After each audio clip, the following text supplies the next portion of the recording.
But the fact is that food and anxiety walked hand in hand throughout most of my life.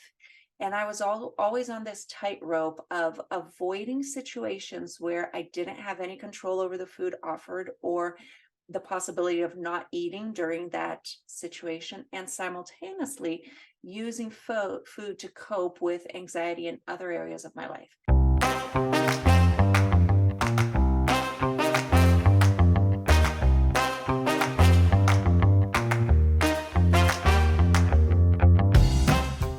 Hello, and welcome to the Core Podcast. We're your hosts, Aline and Shannon Polson. I'm a precision nutrition certified coach. And I'm a NASM certified personal trainer for over 13 years.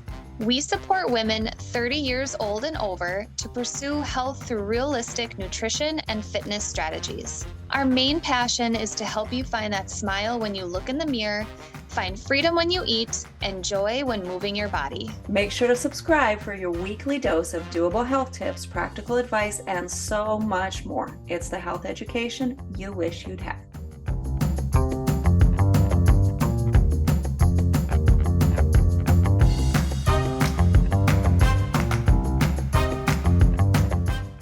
Today, Aline is chatting about anxiety and eating, or anxiety in food. I think anyone that feels that they might even have some type of control over their health journey still can deal with this from time to time, because let's be honest. Yeah. Life happens. Life happens, definitely. So when I was a kid, I was scared of going to camp, or I was scared of visiting people because I had no idea if I would like the food. I remember being sent to the principal's office in kindergarten because I didn't taste the food that was sent to the class by one of the classmates. Now, this isn't a thing anymore, but back then, at least in kindergarten, there was some sort of rotation. I don't remember how it happened, but there was some sort of rotation where parents sent food to the whole class. I always asked my mom to send chocolate cake. Everybody loved it. But I also remember as a teenager saying that I didn't want to go to certain places, or claiming that I didn't feel well because I didn't know what kind of food would be there. In my early 20s, I remember refusing invitations to visit someone or go somewhere because I didn't know what there would be to eat there. And I was called difficult, I was called picky, and I really internalized that I was picky, that I was difficult, that, feeding me is a nightmare.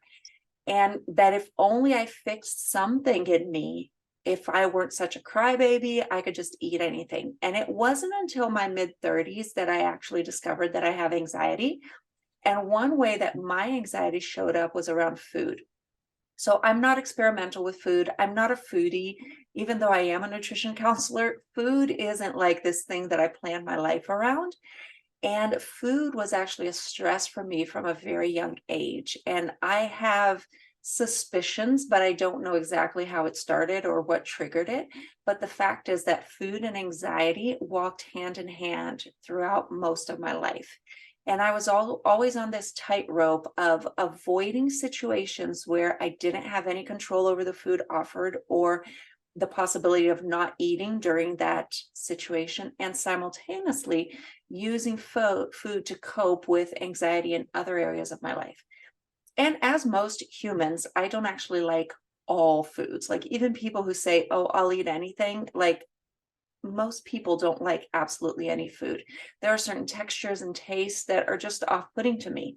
But I didn't have the vocabulary or the understanding to articulate this, and I became the quote unquote difficult picky eater. And to be completely honest, it's been an uphill battle for me to deal with this, and being able to go out or visit somebody without any of that anxiety freezing me into inaction, that's a huge growth, and it's a process. And also, not turning to food to soothe my anxiety in other areas of my life is also a huge win. And I would just like to say that I do not do this perfectly. I am much better than I used to be. So I tell you all this is to say that, I get it. Anxiety and food are closely related, and we're going to explore this a little bit today. I would just like to start with a distinction between food anxiety and coping with anxiety through food. So food anxiety is anxiety caused by food itself. And using food to cope with anxiety is when you eat to soothe emotions that are too big in the moment. So when you hear me talking about these two things, they are two separate things. Food anxiety and coping with anxiety through food are not the exact same thing, but they often work together in our life. So let's define all of these things a little bit. So food anxiety is the worry about the consequences of food or types of food on the body, which lead to avoiding food in general or certain foods. And this may involve concerns about excess calories, previous negative experiences with food, fear of being judged by what you eat, fear of gaining weight, coping with medical conditions, for example, celiac disease or IBS, aversion to textures, and eating disorders. So some people with food anxiety have issues with texture, fear of allergic reactions, or choking. So all of this has to do with food anxiety. And food anxiety can affect day-to-day life and interfere with the quality of life and relationships.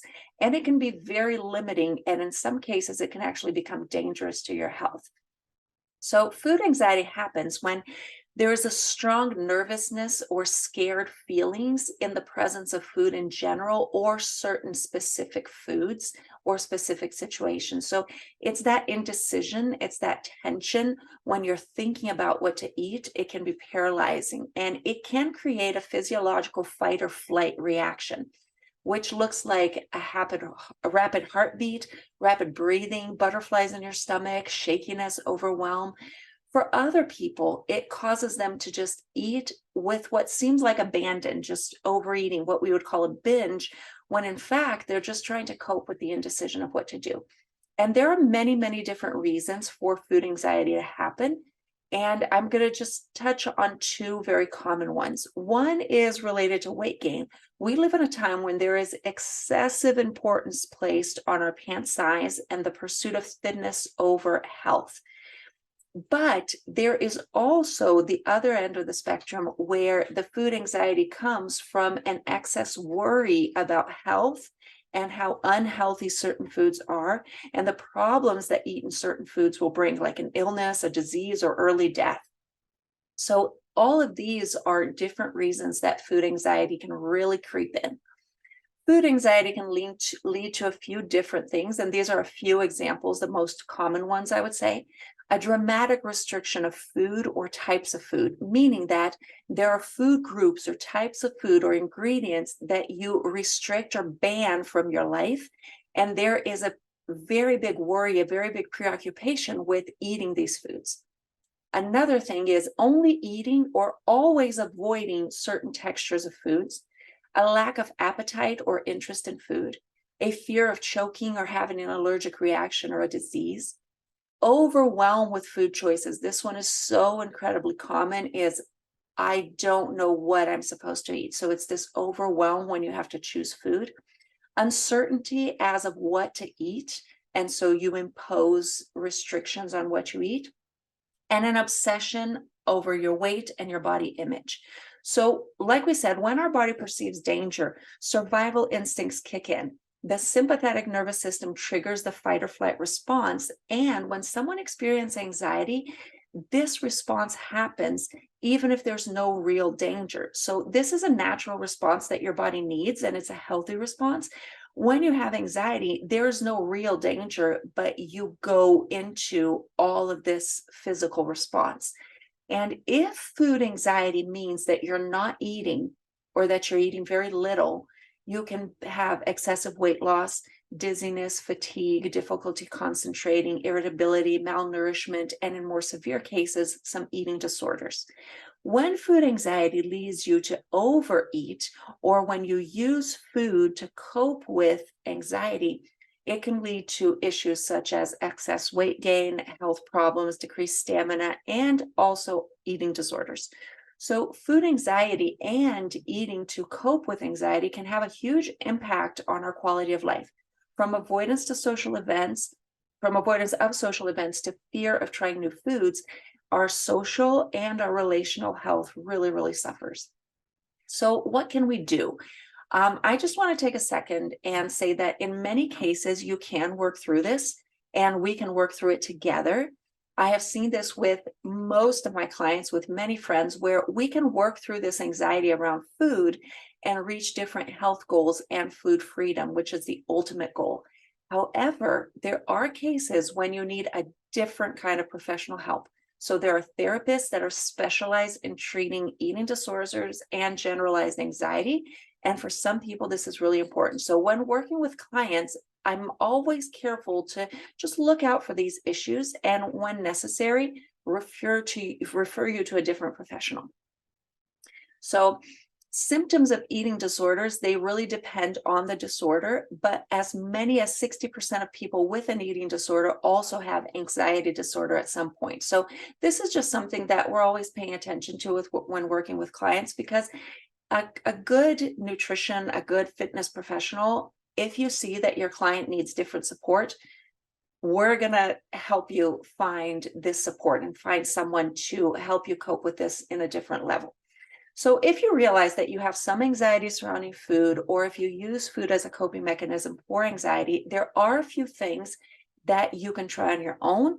And if you want a little more support, I would love to hear from you. So the first thing is to reframe food.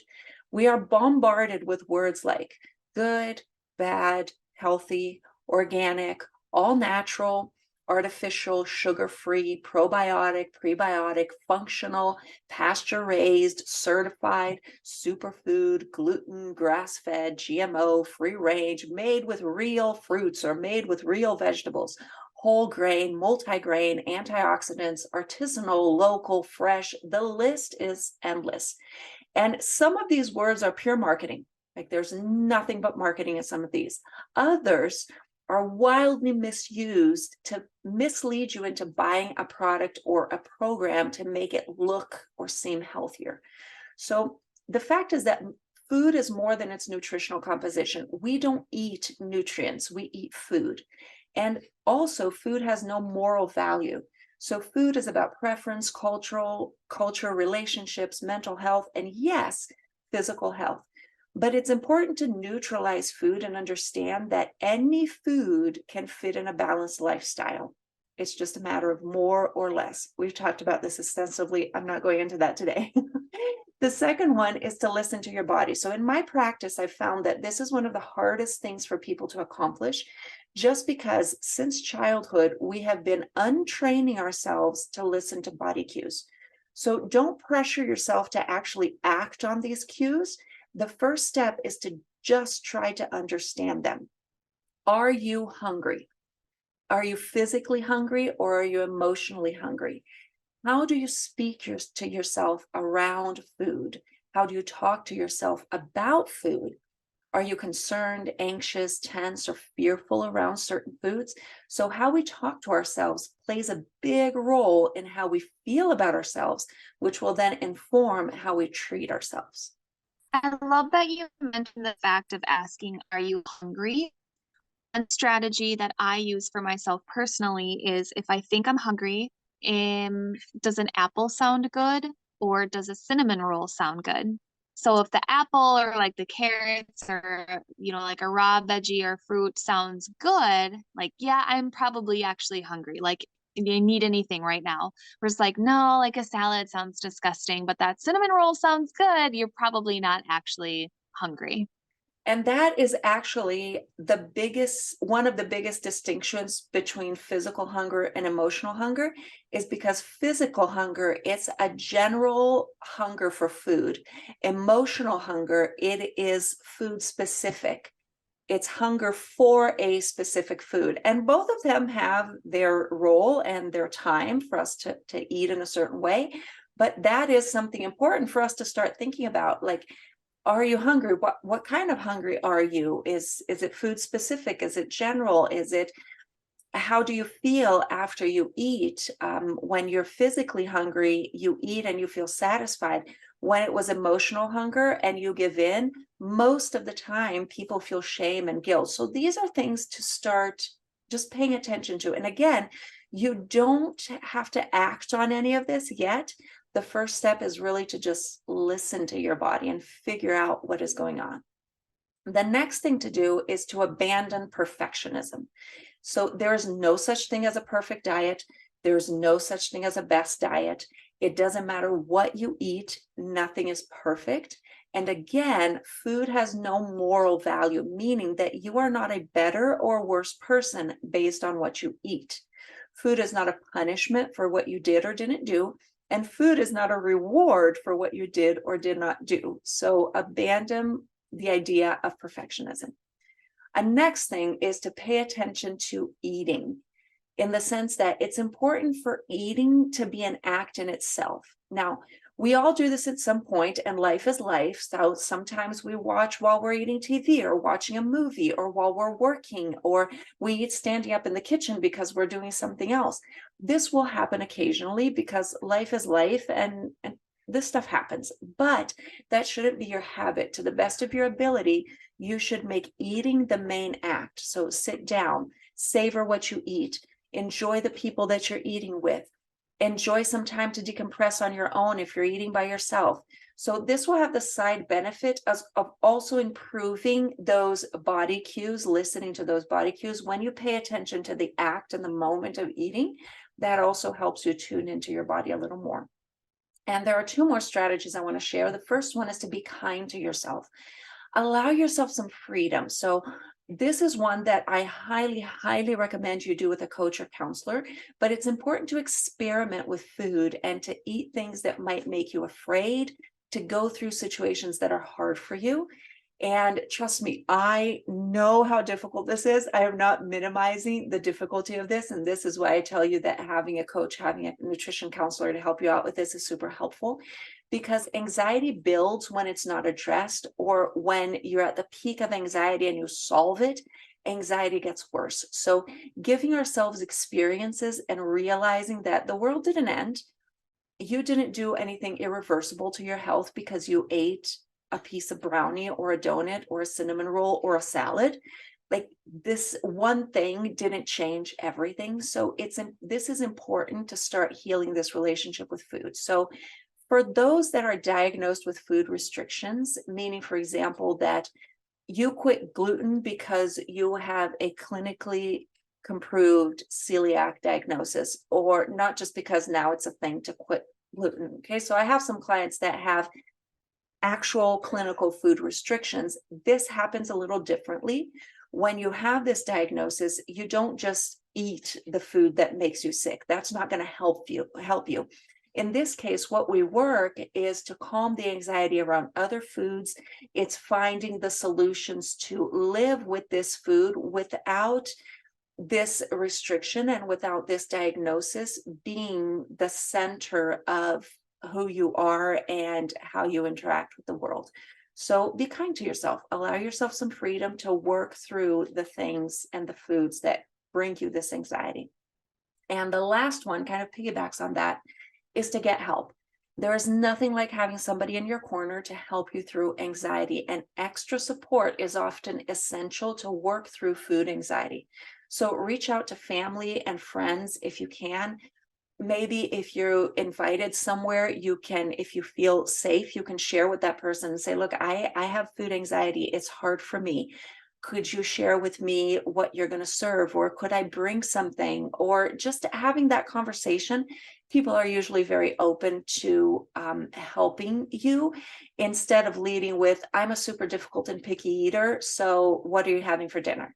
Right? It's very different when you can recognize what it is that you're feeling and what you're dealing with. So reach out to family and friends if that's something you're comfortable with, or reach out to professionals such as a nutrition counselor or a medical professional. Because the fact is that food anxiety is hard, and coping with anxiety through food is also hard. So having lived with this for decades before beginning my healing, I get where you're coming from, and I applaud your willingness to work through this, because it can feel paralyzing, but there is light at the end of the tunnel and we can work through it. So these are a few strategies to help you get there. So reframing food, listening to your body, abandoning perfectionism, pay attention to your moments of meals, be kind to yourself, and get help. These are just a few strategies for you to start your journey. And I would love to start this conversation with you. And you can reach me in any of the channels that are in the comments.